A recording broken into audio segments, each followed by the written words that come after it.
mechanical iceberg. Physics of possibility. Quantum mechanics allows supreme mind. The brain is capable of millions of neural net. Cascade of biochemical An emotional response. molecules. The brain does not know the difference between what it sees in its environment and what it remembers. We are running the holodeck. Whatever way we observe the world around us. So how can you continue to see the world as real if the self that is determining it to be real is intangible?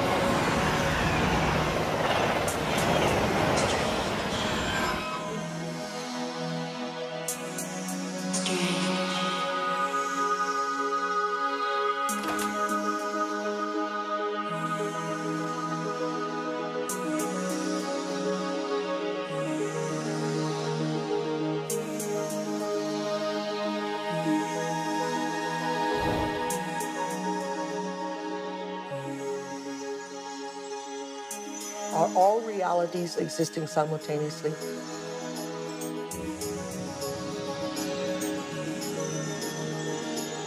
Is there a possibility that all potentials exist side by side?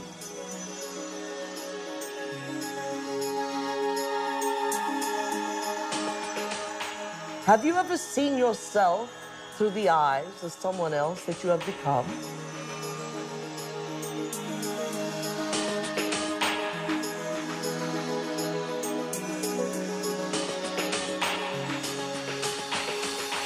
And looked at yourself through the eyes of the ultimate observer? Who are we? Where do we come from? What should we do? And where are we going? Why are we here? Well, that is the ultimate question, isn't it? What is reality? What I thought was unreal now, for me, seems in some ways to be more real than what I think to be real, which seems now more to be unreal. You can't explain it. And anybody who gets too lost and anybody who spends too much time trying to explain it is likely to get lost forever down the rabbit hole of mysteriousness. I think the more you look at quantum physics, the more mysterious and wondrous it becomes. Quantum physics, in very succinctly speaking, is a physics of possibilities. These are questions. These are addressing questions of how the world feels to us, of whether there's a difference between the way the world feels to us and the way it really is. Have you ever thought about what thoughts are made of? I think some of the things we're seeing with the children today is a sign that the culture is in the wrong paradigm and not appreciating the power of thought. Every age, every generation has its built-in assumptions that the world is flat, or that the world is round, etc. There are hundreds of hidden assumptions, things we take for granted that may or may not be true. Of course, in the vast majority of cases, historically, these things aren't true. So presumably, if history is any guide, much about what we take for granted about the world simply isn't true. But we're locked into these precepts without even knowing it oftentimes. That's a paradox. Modern materialism strips people of the need to feel responsible. And often enough, so does religion. But I think if you take quantum mechanics seriously enough, it puts the responsibility squarely in your lap, and it doesn't give answers that are clear-cut and comforting. It says, yes, the world is a very big place. It's very mysterious. Mechanism is not the answer, but I'm not going to tell you what the answer is, because you're old enough to decide for yourself. Is everyone a mystery? Is everyone an enigma? They most certainly are. Asking yourself these deeper questions opens up new ways of being in the world. It brings in a breath of fresh air. It makes life more joyful. The real trick to life is not to be in the know, but be in the mystery.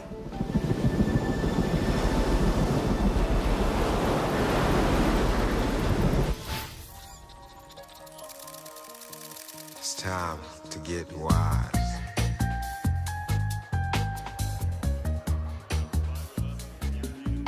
Why do we keep recreating the same reality? Why do we keep having the same relationships? Why do we keep getting the same jobs over and over again? In this infinite sea of potentials that exist around us, how come we keep recreating the same realities?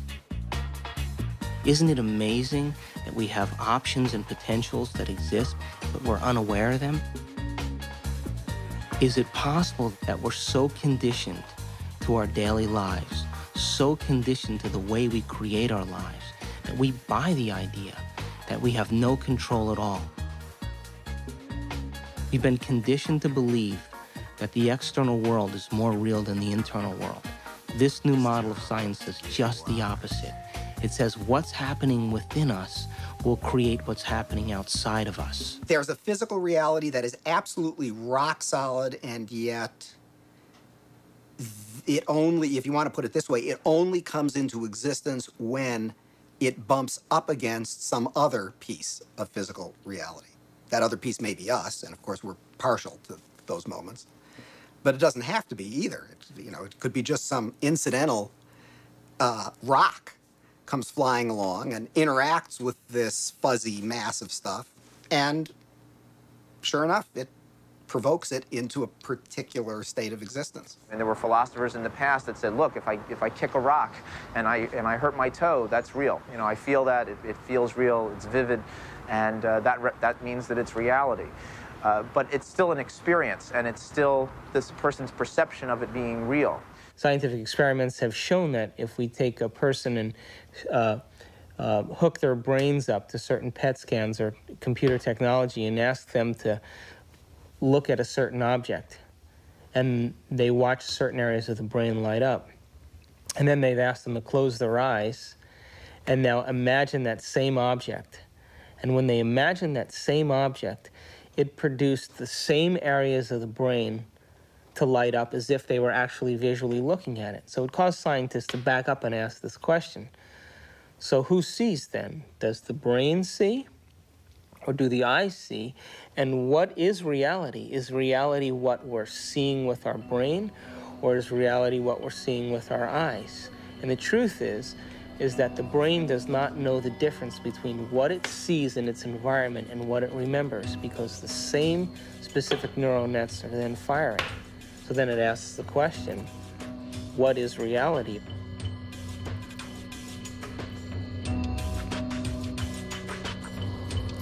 We're bombarded by huge amounts of information, and it's coming into our body, and we're processing it, coming in through our sense organs.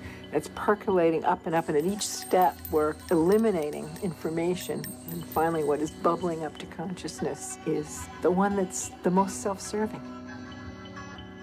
The brain processes 400 billion bits of information a second, but we're only aware of 2,000 of those. But our awareness of those 2,000 bits of information are just about the environment, our body, and about time.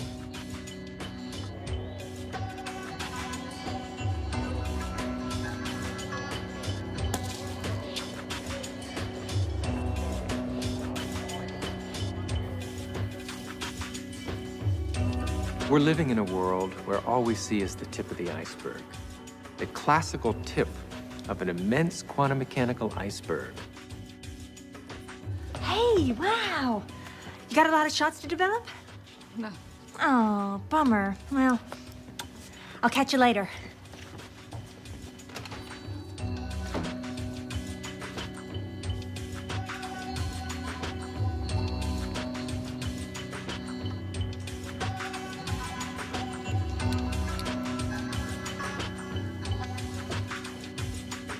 If the brain is processing 400 billion bits of information, and then our awareness is only on 2,000, that means reality is happening in the brain all the time. It's receiving that information, and yet we haven't integrated it.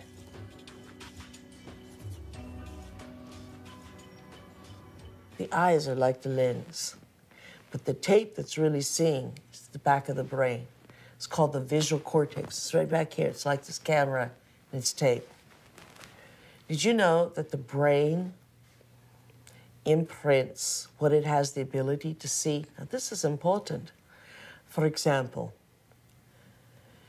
this camera is seeing a lot more around me than what is here, because it has no objection and no judgment.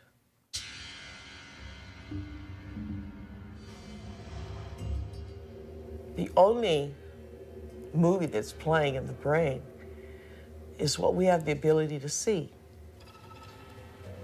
So is it possible our eyes, our cameras see more than what our brain has the ability to consciously project? Well, the way our brain is wired up, we only see what we believe is possible. We match patterns that already exist within ourselves through conditioning. So a wonderful story that I believe is true is that when the Indians, the Native American Indians on the Caribbean islands saw Columbus's ships approaching, they couldn't see them at all because it was so unlike anything they had ever seen before. They couldn't see it. When Columbus's armada landed in the Caribbean, none of the natives were able to see the ships, even though they existed on the horizon. The reason that they never saw the ships was because they had no knowledge in their brains or no experience that clipper ships existed. So the shaman starts to notice that there's ripples out in the ocean, but he sees no ship, but he starts to wonder what's causing the effect. So every day he goes out and looks and looks and looks, and after a period of time, he's able to see the ships. And once he sees the ships, he tells everybody else that ships exist out there because everybody trusted and believed in him. They saw them also.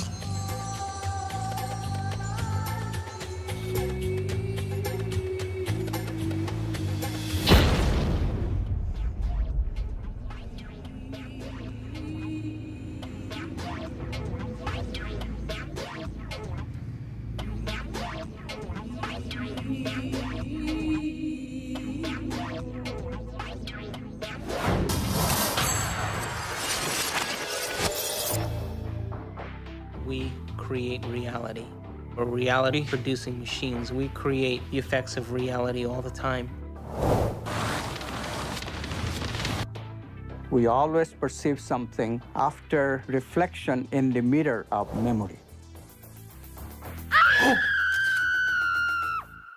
As far as whether or not we're just living in a big holodeck or not, it's a question that we don't necessarily have a good answer to. I think this is a big philosophical problem that we have to deal with in terms of what science can say about our world, because we are always the observer in science. So we are still always constrained by what is ultimately